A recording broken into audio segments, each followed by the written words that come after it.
Pues muy buenas noches tengan todos ustedes, queridos papás, queridas mamás. Ya estamos aquí, iniciando en este programa en vivo, transmitiendo desde la Academia de Filosofía y Humanidades Tlanemactilistli. Estamos en Escuela de Padres para Padres. Agradezco a quienes se van integrando en este programa en vivo y también a ti que en algún otro momento nos haces el grandísimo favor de escucharnos, de poder acompañarnos de alguna manera, quizá después de la transmisión. Así es que en lo que se van conectando algunos de los compañeritos, compañeritas, ¿verdad? Así es que pues vamos a estar aquí leyendo sus comentarios, sus aportaciones, y entramos ya prácticamente con el tema aquí con quienes ya se van conectando. Esperemos que no tengamos ningún problema con la transmisión. Ven que el programa pasado estuvo un poquito fallando con esto de la lluvia, el audio, así es que esperemos que en esta ocasión pueda ir fluyendo. Pues, ¿cómo vamos, verdad? ¿Cómo vamos? Entonces comenzamos con este tema, que es sobre la comunicación entre padres e hijos, construyendo puentes de comprensión. Poníamos aquí en el flyer: describe con claridad, interpreta con empatía. Vamos a hablar sobre la descripción, sobre la interpretación, justamente porque vamos a revisar uno de los enfoques que nos permitiría poder comprender este tema. Así es que pues muy buenas noches tengan todos ustedes quienes ya nos están acompañando. Ya saben, su amigo y servidor Sergio Telles Ramírez, transmitiendo de aquí desde Tlanemactilistli. Y pues ciertamente abordaremos un tema que es fundamental en nuestras vidas, que es la comunicación. Sabemos de antemano que la comunicación tiene que ver con una de las funciones superiores del ser humano y que bueno, eso hace a veces un tanto complejo esto que vamos viviendo. Un saludo para Sofía, que ya está aquí con nosotros y que nos está acompañando también. Vamos a tratar por un momento de detenernos y pensar cuándo fue la última vez que realmente escuchamos a alguien, sea nuestro hijo, nuestra hija, nuestra pareja, algún familiar, algún amigo, alguna amiga, cuando escuchamos realmente. Pero no solo oímos sus palabras, sino que entramos en su mundo, en su experiencia única. Así es que con esto ya damos paso a esto de la experiencia. Va a ser una de las palabras o de los conceptos muy importantes que vamos a ir haciendo. Ceni Morales, buenas noches, muchísimas gracias por estar aquí con nosotros. La fenomenología, que es uno de los enfoques que del que nos vamos a ayudar pues para este tema, es importante en la comunicación humana porque pone el énfasis en la experiencia subjetiva. Y aquí ya tendríamos que subrayar este concepto, experiencia subjetiva. Es decir, cómo es que las personas percibimos, interpretamos y le damos sentido a lo que vivimos y por lo tanto a lo que comunicamos.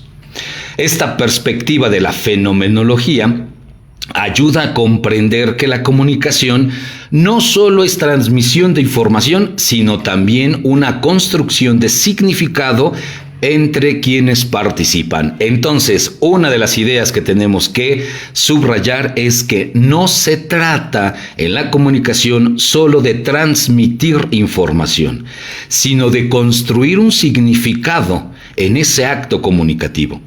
Por lo tanto, al atender la vivencia del otro, la fenomenología pues promueve una comunicación más empática, más auténtica y por lo tanto más consciente del contexto humano. Así es que quiero ayudarme al análisis del siguiente relato para que podamos ir analizando esta propuesta que tiene que ver con la fenomenología. Entonces, en este metarrelato que vamos a escuchar, pues vamos a observar la comunicación, la aceptación y el llamado amor incondicional. Estos tres elementos que son muy importantes en esto de la convivencia para con nuestros hijos. Vamos a pensar desde estas perspectivas fenomenológicas cómo una misma conversación puede ser experimentada pues de maneras totalmente diferentes por cada participante. Entonces, la narrativa que vamos a escuchar a continuación revela diferentes capas profundas de la experiencia humana. Entonces, después del relato, queridos papás, queridos mamás, lo que vamos a hacer es ir como analizando, revisando cada una de estas capas, ¿ok? Vamos a pensar un domingo por la tarde. La casa está en silencio y pensemos en Roberto de 48 años, que revisa o está revisando su celular ahí sentado en el sillón en la sala. Andrea, su hija, vamos a pensar de unos 19 años, baja las escaleras con pasos así dudosos, vacilantes. Ha estado ensayando estas palabras que le va a decir a su papá durante semanas. Y vamos a ver qué es lo que se dice, qué es la primera capa, lo que se dice, ¿ok? Andrea comienza diciendo, papá, ¿podemos hablar? Roberto baja su celular, nota algo en su voz y registra ya desde ahí una sensación en su estómago, pues desagradable, que le causa una expectativa. Y le dice, claro, hija, siéntate. Andrea se sienta en el borde del sofá. Las manos le tiemblan, imposible sostener la mirada. Es difícil, no sé cómo decirte esto, dice Andrea.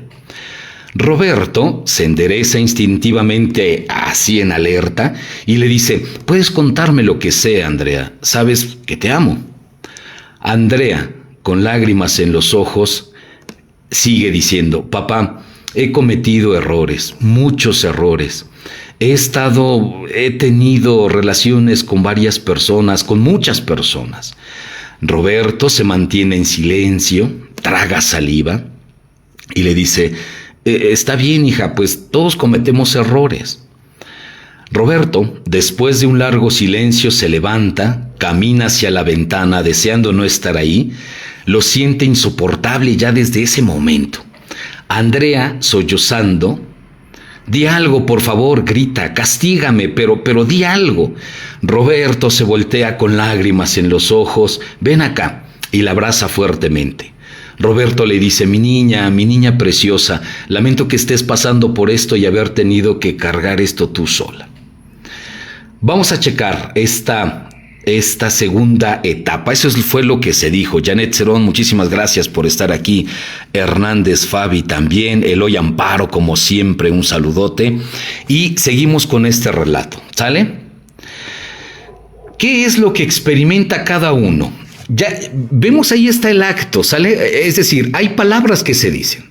Andrea preocupada porque está embarazada, tiene una enfermedad de transmisión sexual y pues ni siquiera sabe de quién es, ¿sale? Esa es la situación. Vamos a checar la experiencia de Andrea desde una perspectiva fenomenológica. Su mundo se contraía y expandía simultáneamente. Cada palabra que pronunciaba en ese momento la liberaba de un peso asfixiante que había cargado durante meses, pero al mismo tiempo cada sílaba parecía construir como una muralla invisible entre ella y su padre. Probablemente preguntándose, ¿cómo puedo explicarle que no fue rebeldía? ¿Cómo le digo a mi papá que después de que mi mamá murió, cada abrazo de un extraño era una forma de sentir que alguien me necesitaba? Que cada encuentro sexual era un intento desesperado de llenar el vacío que dejó su ausencia. En su experiencia consciente no era promiscuidad, como podríamos nosotros ponerle ese nombre. Era más bien una búsqueda, ¿no? Una búsqueda ciega y desesperada de conexión en un mundo que se había vuelto gris para ella, pues después de la muerte de su madre 2 años atrás, ¿no? El herpes, esta enfermedad que tiene justamente Andrea, pues no es solo una enfermedad para mí, ella podría expresarlo de esa manera. Estamos revisando la experiencia, ¿no?, de Andrea. Es la marca física de mi dolor emocional Y este bebé es la única cosa pura que ha salido de todo este caos. Ahora, vamos a imaginar la experiencia de Roberto, el papá, desde una perspectiva fenomenológica. Para el papá, probablemente su mundo se fragmentó en 1000 pedazos, en cuestión de segundos, pero no por las razones que su hija temía, es decir, los hechos. Probablemente pongámonos en el papel de Roberto y probablemente dijera esto: no estoy viendo a una hija promiscua, estoy viendo a una niña que perdió a su madre y que yo, absorto, perdido en mi propio dolor, dejé navegar sola por las aguas más peligrosas de la vida. Cada hombre con el que mi hija estuvo era un grito silencioso pidiendo ayuda que yo no supe dar, porque yo no supe escuchar. El herpes, el embarazo, esos son consecuencias, pero la causa soy yo. Soy yo quien no supo ver que su rebeldía era depresión, que su distancia era abandono emocional, que sus salidas nocturnas eran huidas de una casa que ya no se sentía como hogar desde que murió mamá.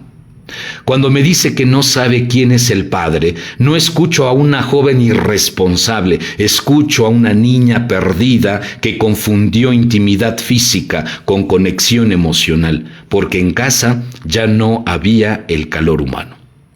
Ya llevamos estas dos capas, queridos amigos, amigas, papás, ¿no? Ya llevamos estas dos capas. 1, lo que se dice. 2, la experiencia que experimenta cada uno. En este caso, estamos revisando el relato de Andrea y de su papá, Roberto, ¿no? Vamos a pensar en una tercera capa de este fenómeno. Los mundos que colusionaron. A ver, vamos a pensar en el mundo de Andrea antes de la conversación, esta que tiene con su papá. Probablemente un universo de vergüenza secreta, ¿no? Autodestrucción silenciosa y soledad absoluta. Cada día para Andrea era una actuación. La hija estudiosa, la joven independiente, la que tenía todo bajo control, pero por las noches su mundo se convertía en una búsqueda frenética de calor humano en lugares y con personas que nunca podrían llenar el vacío de una mamá muerta y un padre emocionalmente ausente. Ahora pensemos en el mundo de Roberto antes de esta conversación. Un mundo, pues, construido sobre la ilusión de que el tiempo sana todas las heridas y que los adolescentes superan naturalmente las pérdidas, ¿no? Su realidad había sido el trabajo, las rutinas, mantener la casa funcionando. En su experiencia consciente, había sido un buen padre porque proveyó estabilidad económica y nunca se lo echó en cara.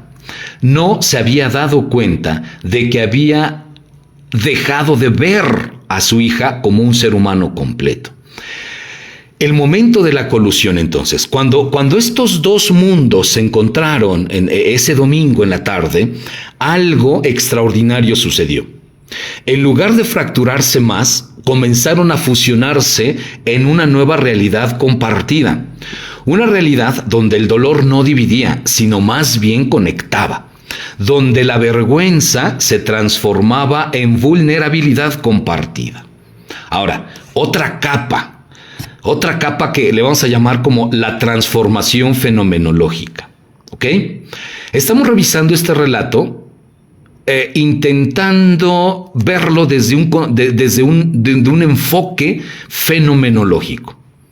Entonces, para verlo aquí, es que no solamente es importante atender lo que se dice, es importante tratar de comprender, de profundizar en la experiencia que el otro probablemente esté teniendo cuando me está contando lo que me está contando y la experiencia que estoy teniendo yo cuando estoy escuchando lo que me está contando. ¿Qué fue lo que cambió en Andrea? Y supongamos que le preguntamos a Andrea, ¿no? Y Andrea probablemente, dado que el papá practicó este enfoque fenomenológico, Andrea podría decirnos lo siguiente: cuando papá me abrazó, no solo me abrazaba a mí, estaba abrazando todo mi dolor, toda mi confusión, todos mis errores. Por primera vez en 2 años no tuve que cargar sola con esto. Su abrazo no borraba las consecuencias de mis decisiones. ¿Por qué? Porque el hecho está. El embarazo está, la enfermedad está, pero me devolvía algo que había perdido, la certeza de que soy amada más allá de mis errores. En sus ojos no vi decepción, vi reconocimiento, como si finalmente me viera, no como una hija que pensaba que era, sino como la persona que realmente soy, herida, aunque buscando, pero valiosa. ¿Qué cambió en Roberto que practica este enfoque fenomenológico? En ese momento, si le preguntamos a Roberto, podría decirnos lo siguiente, ¿no? En ese momento entendí que ser padre no es proteger a los hijos de cometer errores, es estar presente cuando los cometen, es amar de manera que sepan que pueden venir a casa sin importar lo que haya pasado. Mi hija no necesitaba un sermón sobre moral sexual, necesitaba un padre que reconociera su humanidad completa, que viera más allá de las etiquetas que la sociedad podría poner y reconociera a la niña asustada que necesitaba amor incondicional. En una quinta capa que pudiésemos ver, vean ya todo lo que vamos sumando, El modelo fenomenológico en la comunicación, insisto, no solo es poner atención a lo que se dice, es poner atención a cómo se dice, tratar de imaginar la experiencia, lo emocional, el significado, la interpretación que el otro le está dando, poner atención a lo que a mí me está pasando, empezar a comprender cuáles están siendo las necesidades en ese momento de ese acontecimiento, obviamente sin eliminar, porque pues no se puede, quitar esas consecuencias. Vamos a pensar en una capa ¿cuál es esta enseñanza que nos puede dar este enfoque? Vamos a pensar sobre la comunicación familiar. Vean, esta conversación nos va a revelar que la comunicación auténtica no ocurre cuando hablamos. Papás, insisto en esto. La comunicación auténtica no ocurre cuando hablamos, sino cuando estamos dispuestos a recibir, a escuchar, a conectarnos, a empatizar completamente con la experiencia del otro. Roberto no respondió a las palabras de Andrea, sino más bien responde a la experiencia de dolor y de búsqueda que ella tiene. Fíjese que nosotros, los seres humanos, tenemos la capacidad para interpretar. Todo el tiempo estamos interpretando. Pero sucede que en esa actividad que podríamos decir automática y por lo cual estamos dotados los seres humanos, podemos empezar a generar prejuicios. Pensemos, la promiscuidad de Andrea no existía en un vacío moral, existía en un contexto de un adolescente procesando una pérdida sin apoyo emocional adecuado. ¿Cuál habría sido el juicio moral? Que podría haber destruido la posibilidad de conexión real. Imagínense que el papá, en lugar de poder abordar, de poder tocar y pedir que se le comparta la experiencia, imagínense si su reacción es con un juicio de moral de, mira, ya ves, no te basta ver cómo estoy, no te das cuenta que yo estoy trabajando todo el tiempo y tú sales con estas chifladeras, ¿qué pasó con tu responsabilidad? ¿Cómo puede ser que tú... Y se empieza ahí una serie de interpretaciones. Por eso, papás, si hasta aquí tenemos que anotar una idea importante, es que es necesario saber describir con claridad. Describir es retratar la realidad. Hay que poner atención a lo que se dice, papás, pero hay que saber interpretar. Y para interpretar en un acto comunicativo es importante empatizar con el otro. Una interpretación, y a ver, aquí aclaramos, empatía no es ponerse en el lugar del otro, porque eso sería imposible. No puedo dejar de ser yo para ponerme en el lugar del otro e intentar ser el otro. No. Empatizar es poder ver, poder mirar a través de mis juicios o incluso hacer a un lado mis propios prejuicios para poder comprender, para poder ver desde donde el otro está viendo. Vamos a pensar sobre este Roberto tuvo que elegir en ese momento ser el padre que su educación le había enseñado a ser. Aquí, o sea, vamos a pensar, Roberto viene de una educación en donde el autoritarismo, en donde la imposición, en donde a mí no me vas a salir con tu domingo 7, o aquí mis chicharrones truenan, ¿no? A mí no me sales con tus ¿no? Esa forma autoritarista, o igual ese padre víctima, como lo decía, ¿no? Es que no te pones en mi lugar, mira que yo también estoy sufriendo, tú sales con estas cosas, ¿no? O también el valemadrista, el indiferente, el que no le importa, o también el papá que minimiza y quiere ser chévere, de que, bueno, pues no pasa nada, ¿no? Aquí, no.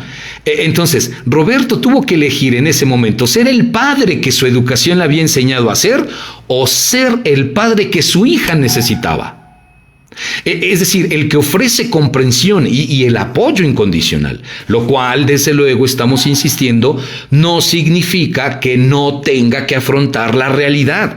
Tiene una enfermedad, tiene herpes, vamos a pensar, o tiene SIDA, está embarazada, no sabe de quién es. Esa es la realidad y esa no se puede cambiar, pero la comprensión no es la justificación. Otra idea que tenemos que anotar, papás. Comprender no significa justificar. Vamos a pensar en una sexta capa, A ver, vamos a pensar en 6 meses después. ¿Qué sucede cuando nosotros practicamos en la comunicación el enfoque fenomenológico? Saludos, Magister, te mando saludos, ahí estamos. Andrea está en el 5º mes de embarazo, ¿sale? Ha comenzado terapia psicológica o fue a un retiro, no sé, algún tipo de ayuda, ¿no? Y ha ido ya construyendo un plan de vida que incluye terminar sus estudios y criar a su bebé con el apoyo de su padre. El herpes sigue ahí, pero ya no es una marca de vergüenza, ¿no? Es un recordatorio de que las decisiones tienen consecuencias, pero que las consecuencias no definen el valor de la persona. Otra idea que hay que anotar. Las consecuencias de nuestras decisiones no nos definen como personas, ¿va? Roberto ha aprendido a ser el padre emocional que nunca fue. Ha descubierto que proteger no significa controlar, sino estar presente. Ha comenzado su propio proceso, ¿no? También de Roberto, pues justamente para poder trabajar sobre el duelo por su esposa, de manera que no abandone emocionalmente a su hija. Ahora entonces, hay una nueva realidad. Su hogar pues se está convirtiendo en un espacio donde la vulnerabilidad es segura, donde se puede hablar de sexualidad sin vergüenza, de errores sin condena, de consecuencias sin abandono. Han creado un nuevo mundo de vida. Y de vida familiar, ¿no? Donde el amor incondicional no es solo una frase, sino una práctica diaria. Cuando hablamos del amor incondicional, es cuando yo soy capaz de aceptar al otro en su ser personal, aunque no esté de acuerdo con las decisiones o con las cosas que hizo. No es lo mismo aceptar a mi hijo, a mi hija, desde sus errores, que aceptar los errores, ¿sale? Esa es una gran diferencia. ¿Qué nos puede traer este relato? Esto que estamos, que estoy iniciando, pues propiamente compartiendo con ustedes, pues hay poder, ¿no? Hay un poder transformador de la aceptación radical. Miren, este relato nos muestra que los momentos de crisis familiar pueden ser puertas hacia una intimidad más profunda, si es que elegimos la comprensión sobre el juicio. Otra idea que hay que anotar. Es importante aprender a comprender y también es importante a ubicar mis juicios. A ver, supongamos, vamos a pensar lo siguiente. Desde mi perspectiva, desde mi filosofía, desde mi pensamiento, yo estoy en contra de la homosexualidad. Vamos a poner esto como ejemplo, ¿sale? Y resulta que tengo un hijo que es homosexual. El amor incondicional no necesariamente hace a que yo acepte la homosexualidad o que ahora esté de acuerdo con la homosexualidad, no. Pero puedo hacer a un lado esa interpretación, ese juicio y comprender y aceptar a mi hijo. Entonces, vamos a pensar, una mamá, la mamá de un tipo que ha violado. Esa mamá puede tener un amor incondicional para con su hijo y eso no necesariamente amar incondicionalmente a su hijo quiere decir que la mamá esté de acuerdo con la violación. La mamá puede estar y seguir no estando de acuerdo con la violación, pero eso no le impide aceptar a su hijo. Ahí está esa cuestión del amor incondicional. Cuando no ponemos condiciones o no sometemos a nuestros juicios a alguien para que yo lo acepte. Cuando yo a alguien le pido que sea como yo quiero que sea, aguas, ahí ya no habría amor incondicional, ahí hay un amor condicional. Yo quiero que cambies para que te ame. Yo te amo si es que cambias en esto, si es que eres de una forma diferente, si es que te comportas de acuerdo a lo que yo quisiera, ¿no? Bueno. Pues les mando un saludo a quienes se van conectando. Muchísimas gracias por estar aquí con nosotros en esta noche. Buenas noches, Ceni también nos está, Guillermina, te mando un abrazo, Jerry, también quienes están por acá, ¿verdad? Bueno, pues seguimos nosotros. Acuérdense que Viviana también, buenas noches, Gerardo, también ya te había saludado Viviana y todos quienes están aquí. Recuerden que es importante también que compartan sus opiniones, sus reflexiones. Vamos entonces a checar como para ir terminando con este relato y nos adentremos a lo que es esto del modelo, de la propuesta de la fenomenología, ¿vale? Entonces el poder transformador de la aceptación ahí está, ¿ok? La comunicación entonces efectiva no es sobre encontrar las palabras correctas, sino sobre crear el espacio emocional seguro de escucha, de comprensión, de atención para el análisis, la sana interpretación y la reflexión, donde las palabras difíciles pueden ser dichas y recibidas con amor. Papás, el acto de comunicación podríamos decir que después de todo es un acto de amor, pero para poder llegar al amor hay que observar, hay que atender, hay que analizar, hay que interpretar, hay que reflexionar, hay que cuestionar. Cuando pasamos por todo esto, entonces probablemente estamos tocando el nivel del amor. La experiencia de Roberto y de Andrea, de este relato, ilustra que cuando respondemos desde la comprensión fenomenológica, ¿a qué se refiere esto de la fenomenología? Ver la experiencia, viendo realmente la experiencia que el otro vive. Y desde la sabiduría psicológica, entonces va a haber un entendimiento de los procesos. La comunicación se convierte en sanación. Y esta es otra idea que anotamos. Una sana, plena comunicación, más bien dicho, una comunicación plena sana. Y a veces cuando no sabemos comunicarnos o cuando nos comunicamos de maneras equivocadas, nos enferma incluso eso, ¿no? No todos los padres que enfrentan relaciones similares responden como Roberto, pero todos tienen la capacidad de elegir en esos momentos cruciales entre el amor que divide y el amor que abraza completamente. Seguimos entonces. ¿Cuál podría ser la moraleja? ¿Cuál es la moraleja entonces? Estamos hablando de ya varios conceptos que sería importante que los fuésemos anotando, ¿verdad? Por eso yo les digo, vamos a ir anotando algunos. Entonces, a ver, la comunicación entre padres e hijos no se trata de evitar que nuestros hijos cometan errores, sino de asegurar que cuando los cometan, sepan que tienen un hogar, tienen un lugar emocional seguro a cual pueden regresar. El amor incondicional no significa ausencia de consecuencias, sino presencia constante durante las consecuencias. Así que, pues la comunicación familiar no es solo el intercambio de información, como lo decíamos anteriormente, sino que la comunicación va a ser el tejido que construye relaciones, que forma identidades y que determina cómo nuestros hijos se van a relacionar con el mundo. La calidad, el tipo de comunicación que tenga con mis hijos cuando están conmigo en estas primeras etapas, va a ser la red, va a ser la estructura con la que ellos se van a relacionar con el mundo. Por eso es importante que tengamos en cuenta la misión que tenemos de ser sanos y sabios comunicadores, ¿no? Desde la fenomenología, entonces, sabemos que cada persona vive su propia realidad experiencial y esto incluye a nuestros hijos sin importar su edad. Ahora, a ver, vamos a ir checando aquí. Es importante ver en este tema desde dos perspectivas complementarias. Ya les estoy mencionando y de hecho iniciamos con esta que es la fenomenológica, que, insisto, nos ayuda a comprender las experiencias vividas de cada miembro de la familia.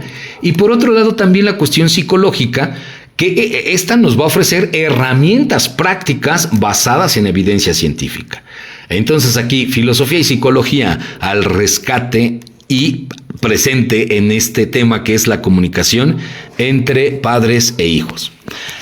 Muy bien, pues hasta aquí espero que el relato nos haya podido ayudar a ubicarnos.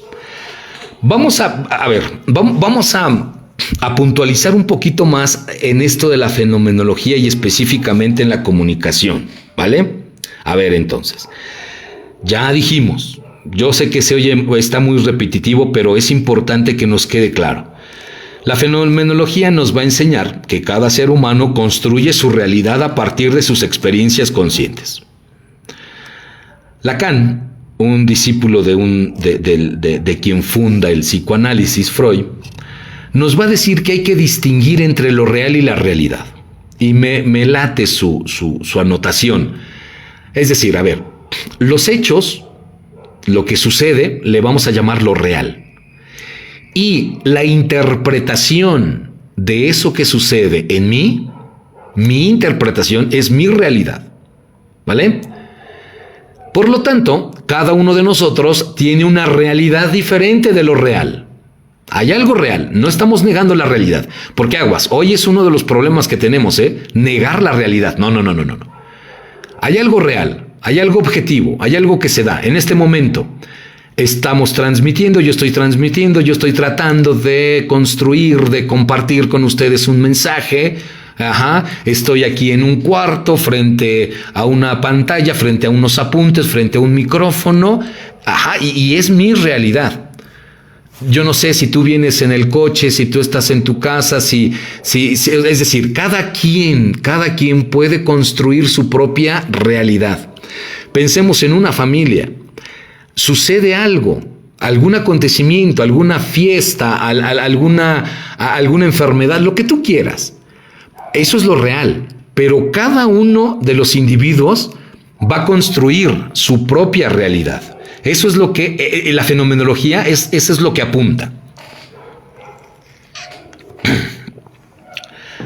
En el contexto familiar, entonces, significa que padres e hijos literalmente viven en mundos experienciales diferentes. Claro.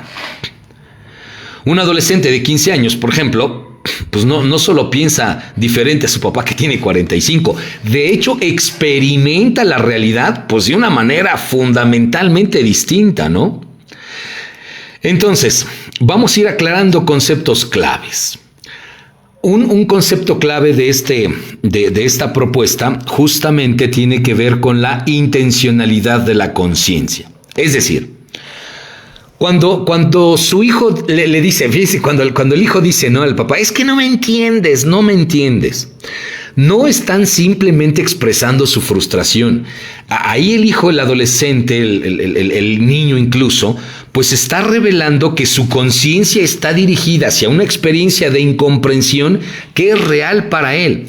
El papá puede decir, ¿cómo no te voy a comprender? ¿Cómo no te voy a entender? Esa es la experiencia que construye el adulto, el papá, no la del chico, no la del niño, la niña, ¿no? Como padres, nuestro primer paso no debe ser corregir o explicar, sino reconocer que esa experiencia es válida en su mundo vivido. Porque ya lo vamos a ver más adelante, pero tendemos justamente a eso, a adelantarnos. Como nosotros somos los sabelotodos, como nosotros sufrimos un montonal, como nosotros somos los bien chichos, o sea, nosotros en la infancia sufrimos y nosotros en la infancia nadie como nosotros. A veces nos ponemos así para con nuestros hijos, ¿no?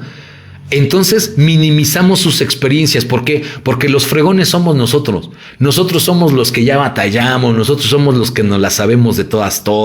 Nosotros estamos donde estamos por nuestros errores. Es decir, pecamos a veces de creer que el mundo gira en base a la interpretación que yo hago de él, ¿no? El mundo de la vida. Cada familia crea su propio mundo, su propio mundo de vida, su propia filosofía de vida. O sea, cada familia va teniendo un espacio, o sea, cada familia va teniendo como un lenguaje incluso de significados que se comparten. Pero dentro de ese mundo familiar, también cada miembro tiene su propia perspectiva. Los conflictos entonces surgen cuando asumimos o cuando obviamos que todos, por el hecho de compartir exactamente lo mismo, tiene que ser exactamente la misma experiencia del mundo familiar, y no es así. ¿Ok? No es así. Los invitaría, ¿no?, a hacer como este ejercicio ahora mismo. Pensemos, todos pensemos en el último conflicto que tuvimos con alguno de nuestros hijos. Pensemos así, el último conflicto, ¿no? Y en lugar de recordar quién tenía razón, intenten recordar lo siguiente, ¿sale? A ver, ¿cómo puede haber experimentado esa situación tu hijo desde su perspectiva? Trata de pensar eso. Trata de pensar qué emociones pudo haber sentido tu hijo en esa discusión, en ese enfrentamiento, lo que tú quieras. Trata de pensar qué significado tuvo esa experiencia, ese conflicto, qué significado pudo haber tenido para él. Piensa, ¿qué mensaje había detrás de esa conducta? Piensa, ¿cuál ha sido tu interpretación y tu conducta automática? ¿Vale? Contestar a estas preguntas, queridos papás, queridas mamás, contestar a estas preguntas es practicar la propuesta de la fenomenología. Ahora, ¿qué nos dice el desarrollo neurológico respecto a esto de la comunicación? Pues como dato, ¿no? Pues nos muestra que el cerebro del adolescente, obviamente del niño, funciona de una manera diferente que la del adulto. Ya sabemos, ¿no? La corteza prefrontal responsable del control de impulsos, por ejemplo, y de la toma de decisiones, pues de hecho no ha terminado de desarrollarse hasta los 25 años aproximadamente. Ahora, esto ciertamente no es una excusa, pero es una realidad biológica que debemos considerar en nuestra comunicación. Porque yo escucho a muchos papás, ¿no? Los papás nos quejamos, es que por más que ya le dije, no me entiende, ¿no? Ya le hablé, ya le dije, ya le hablé a las buenas, ya le hablé a la de las malas, ya habló su mamá con él. Y de hecho en sesión terapia me dicen, ya le habló todo el mundo, pero no hace caso, no entiende. Pues ahora yo quiero traer con usted para que usted hable con él, ¿no?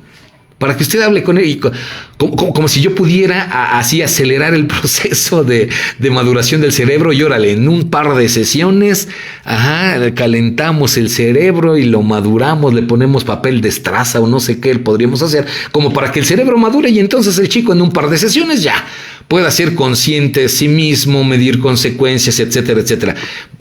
Pero no, eso no sucede así, ¿no?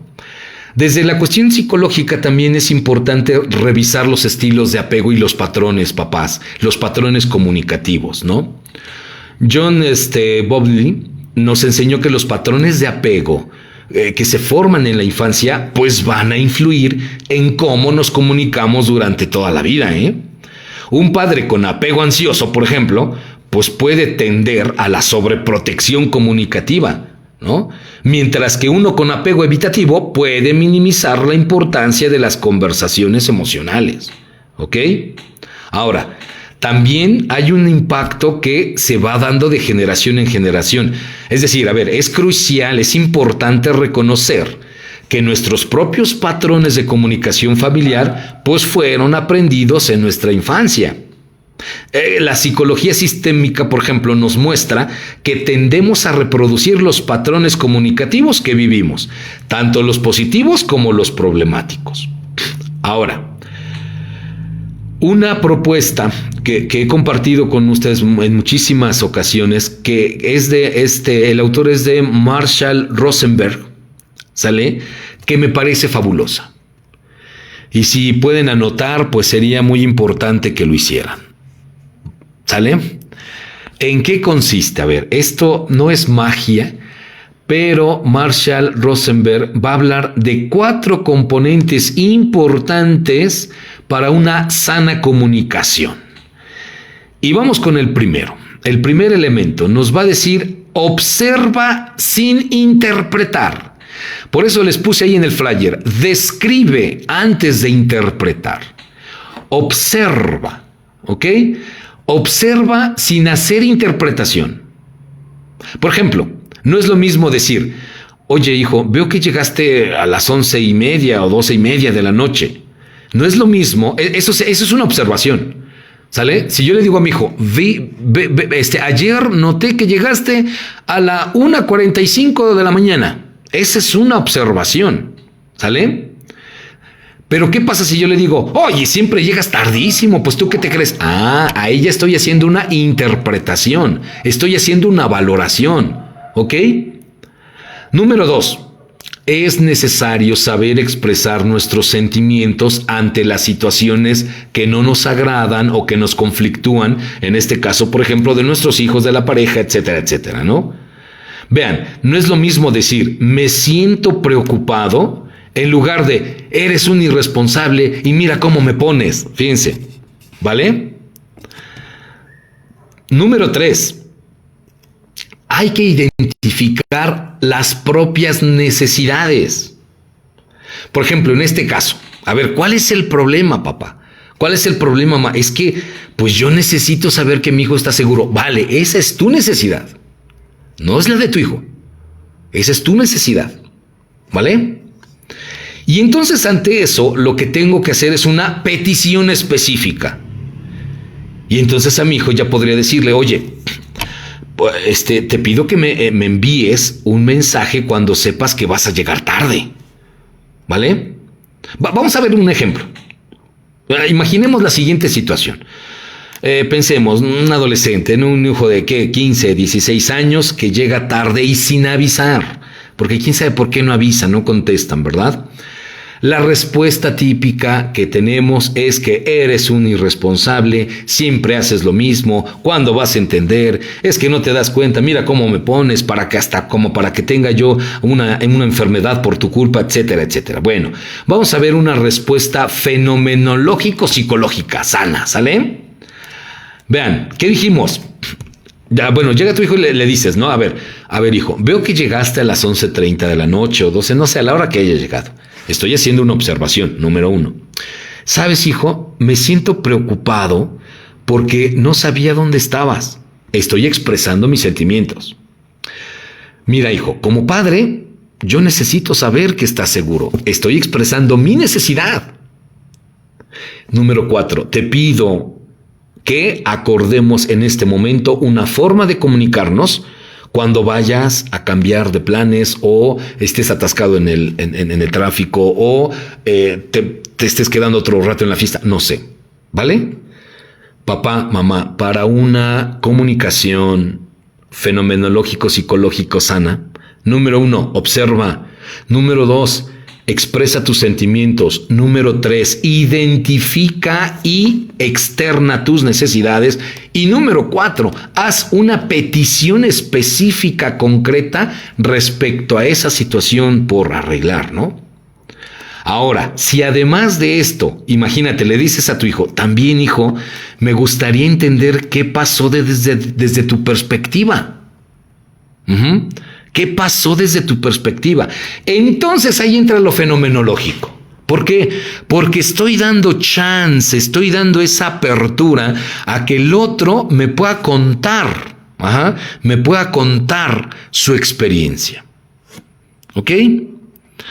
Esther, Tere, muchísimas gracias, Carmen, Elisa, también por estar aquí con nosotros esta noche. Ya vamos terminando, ¿verdad? Híjole, me voy a apresurar porque si no, no nos da tiempo. Ahora, hay que checar, miren, desde esta perspectiva fenomenológica, a veces nosotros, una de las barreras más comunes es cuando los papás intentamos que nuestros hijos vean el mundo exactamente como nosotros los vemos. Y ese es uno de los principales pecados. Bueno, por decir algo. Error. ¿Sale? Intentar que nuestros hijos, vean exactamente el mundo como nosotros lo vemos. Eso, además de no ser posible, pues niega el derecho a tener la propia experiencia consciente y su propia construcción de significados. Papá, lo que para ti es súper mega importante en la vida probablemente no lo sea para tu hijo. ¿Sale? Otra de las tendencias que tenemos que tener cuidado, papás. Le llaman la colonización del mundo vivido en el hijo, ¿no? O sea, colonizar, invadir. Habermas, que es un hermeneuta, hablaba ya de la colonización del mundo, de la vida, ¿no? En las familias esto ocurre cuando los padres invaden sistemáticamente el espacio experiencial de los hijos con sus propias interpretaciones, sin permitir que desarrollen su propia comprensión de las situaciones. No, hijo, no, mira, la vida se trata de... Y ya le está tratando de colonizar, ¿no? Lo más importante, mijo, en la vida es esto y ya estamos... No. Es decir, cuando yo quiero imponer mi interpretación y el significado que le doy la vida para con el otro, eso se le llama colonizar. Aguas con la colonización, aguas con la imposición de nuestras interpretaciones. Desde una perspectiva psicológica, se le llaman sesgos cognitivos en la comunicación familiar. Es decir, a ver, vamos a checar. Los padres solemos caer en varios sesgos, a veces como extremos, ¿no? El sesgo de confirmación, cuando solo escuchamos lo que confirma nuestras preocupaciones, es decir, lo que nos conviene. Nosotros ya tenemos una preocupación y ya tenemos una interpretación y solamente nos vamos a limitar a escuchar lo que sostiene, lo que afirma, lo que yo estoy interpretando. Todo lo demás no lo escucho. En otras palabras, cuando solamente escucho lo que me conviene para confirmar lo que yo estoy interpretando. Otra, si nuestro hijo hace algo mal, tendemos a ver todo lo que hace de manera negativa. Otro, la proyección. Cuando nosotros atribuimos nuestros propios miedos o inseguridades a situaciones de nuestros hijos. Y entonces ni siquiera los dejamos que vayan a la tienda solos, ¿no? Porque es que proyectamos a veces nuestros miedos, ¿no? Ahora, hay patrones de comunicación que son disfuncionales. Y aquí, en los comentarios les voy a dejar pues la bibliografía que se utilizó para poder preparar este tema. Virginia Satir identificó varios patrones problemáticos. Entonces, papás, mamás, agárrense, ¿sale? Vamos a checar a ver en cuál nos cuadra, en cuál nos identificamos un poquito más. ¿Vale? Entonces, a ver, vean. ¿Cuáles son esos patrones? Vamos con el primero, el apaciguador. Es decir, el que siempre cede para evitar conflictos. Todo dice que sí. Bueno, sí, está bien. Ya. Evita conflictos, el apaciguador. Otro, el acusador. Siempre culpa al otro. Es que mira, tú tienes la culpa por esto. Es que yo hago las cosas bien, pero pues, o sea, si no fuera por ti todo estaría perfecto, ¿no? Es que tú me haces enojar. Es el acusador. el calculador, ¿no? Se mantiene siempre emocionalmente distante. Muy distante, como para no involucrarse. El distractor, el papá chévere, la mamá chévere, que cambia el tema para evitar la confrontación. Y mira, ok, oye, ya viste, oye, que perdió el América, ¿verdad? ¿No? No es burla, nada más es un ejemplo. La escucha fenomenológica, papás, ya vamos a ir terminando, aguántenme tantito, ya vamos terminando. Miren, es importante saber parafrasear, ¿sale? El parafrasear es decir con otras palabras lo mismo, ¿no? Es decir, en lugar de repetir las palabras de su hijo, hay que reflejar su experiencia. Por ejemplo, a ver, escucho que esta situación te ha hecho sentir incomprendido, incomprendida, y que para ti es muy importante que reconozca tu punto de vista. ¿Es así como lo estás viviendo, hijo? No, mamá, lo que pasa... aclaramos, ¿ok? Es decir, parafrasear es, en este caso, es como intentar decir, la experiencia que creo yo que está teniendo mi hijo y cotejarlo con él. A ver, hijo, lo que me estás diciendo entonces es que tú estás experimentando la sensación de que yo no te hago caso y que me dedico más a hacer alguna... Sí, sí me estoy dando a entender. A eso le vamos a llamar técnica del parafraseo. Papá, mamá, en la comunicación es importante parafrasear, ¿ok?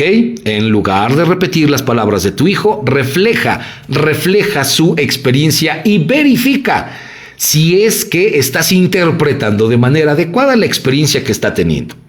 Otro, las preguntas fenomenológicas. Estas son súper importantísimas, papás. Hay que cambiar preguntas como, ¿por qué hiciste esto? Por cómo viviste esta situación. O, ¿qué significó para ti lo que pasó? Estas preguntas, pues, invitan a compartir la experiencia y no a defenderse. Psicológicamente, pues hay diferentes estrategias, ¿no? Por ejemplo, la validación emocional. Esto, no significa estar de acuerdo, significa reconocer que la emoción del hijo es comprensible dada su experiencia. Por ejemplo, a ver, hijo, entiendo que te sientas frustrado. En tu lugar probablemente yo también me sentiría así. O sea, estoy validando su emoción. Hay que establecer límites también, límites conscientes. Recordemos, los límites desde este enfoque de la fenomenología no son imposiciones arbitrarias, sino más bien acuerdos que protegen el bienestar de todos. A ver, hijo, entiendo tu necesidad de autonomía y yo tengo la necesidad de saber que estás seguro. ¿Cómo podemos encontrar, hijo, una solución que respete las necesidades? Sí, tú tienes necesidad de divertirte, sí, yo tengo necesidad de saber dónde estás. Eso es poner límites conscientes. ¿Cómo nos ponemos de acuerdo para que tu necesidad y mi necesidad puedan satisfacerse? ¿Ok?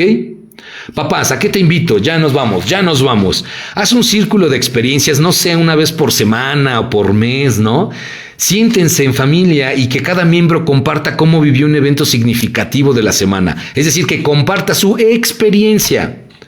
¿Cuáles van a ser las reglas? No interrumpir, no corregir, solo escuchar y hacer preguntas de curiosidad genuina.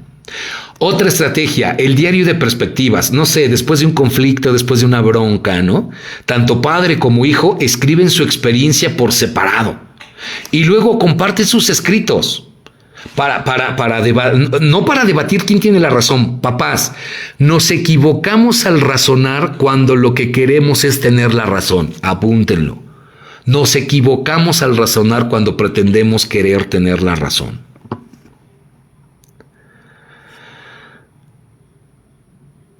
Pues papás, ya va siendo la hora de que nos tengamos que despedir de esta noche, ¿verdad? Para cerrar entonces, solo para cerrar y para terminar ya con este programa.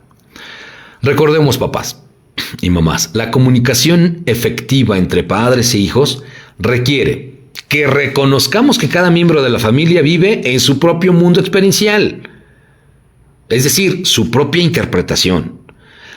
No se trata de imponer nuestra realidad, nuestra interpretación, sino crear puentes entre nuestras diferentes experiencias para conocer de un mismo evento, de una misma situación, cuál es la experiencia, cómo la vive mi hijo, cómo la vivo yo.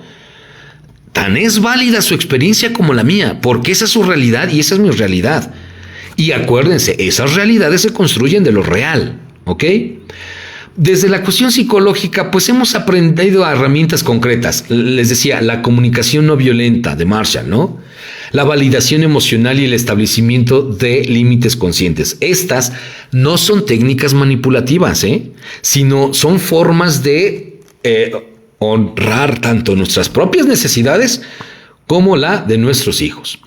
Pues queridísimos papás, queridísimas mamás, yo les invito a que, no sé, por ejemplo, en esta semana puedan implementar pues una estrategia, una sola de la que hemos discutido aquí o de la que pusimos, ¿no? Puede ser, no sé, hacer una pregunta fenomenológica en lugar de un reproche, ¿no? O practicar la validación emocional, ¿no? Observen cómo cambia la dinámica familiar, no es magia. Papás, recordemos que la comunicación familiar es un arte que se perfecciona pues con la práctica consciente y el amor. Cada conversación es una oportunidad de conocer mejor a nuestros hijos y de que ellos nos conozcan mejor a nosotros. Pues agradeciendo siempre el que nos acompañan, me despido de ustedes y nos conectamos la próxima semana con otro tema. Voy a dejar aquí en el comentario algo de bibliografía de algunos libros que ustedes pueden consultar, que de hecho están en la red, los pueden bajar e ir leyendo. Si ahí en el mismo chat pueden hacer alguna aportación, sería padre. La idea de escuela de padres para padres es que en la medida de lo posible podamos ir compartiendo también nuestras experiencias, porque pues aunque hemos hecho algunas cosas mal o no tan buenas, también tenemos experiencia, también tenemos algo que aportar. Muchísimas gracias, Octavio, como siempre que se conectan y están aquí al pendiente de lo que vamos haciendo. Ya ven que en Face están volando, bueno, se vuelan los videos, entonces también lo voy a bajar, todos estos temas los voy a bajar y los estoy subiendo en la plataforma de YouTube. Entonces, para que si quieren ahí echarle un vistazo también a la página del YouTube, ahí no los bajan, ¿verdad? Bueno, hasta ahorita. Entonces ahí quedan, por si los necesitan checar. Sí, muchísimas gracias, Octavio, no te preocupes. Sabemos que ahí estamos. Pues papás, mamás, muchísimas gracias. La idea de no... Me dicen, ¿por qué no aparece en la cámara? La idea es que le pueda yo manejar estas cosas porque para irles mandando saluditos, poder ir leyendo. Ojalá podamos ir interactuando un poquito más, ¿sale? Entonces, bueno, vamos a intentarlo y estamos en contacto la próxima semana, Dios mediante, miércoles a las 8 en Escuela de Padres para Padres. Voy a iniciar en línea un grupo de asesoramiento filosófico grupal, es decir, de terapia. Bueno, es filosofía hecha terapia, ¿no? ¿Sale? Es filosofía hecha terapia. Así es que si estás interesado, estás interesada, mándame. Va a ser en línea, ¿sale? Va a ser en línea. Entonces, ya vamos agarrando un poquito de experiencia. Así es que, pues estamos a la orden, ¿vale? Y tenemos Temazcal el próximo 15 de junio. También quien esté interesado o interesada, por favor, pónganse en contacto con nosotros para que podamos apartar su lugar. Pues recordemos que somos lo que hacemos, pero más somos lo que hacemos por mejorar aquello que somos. Excelente noche. Bye.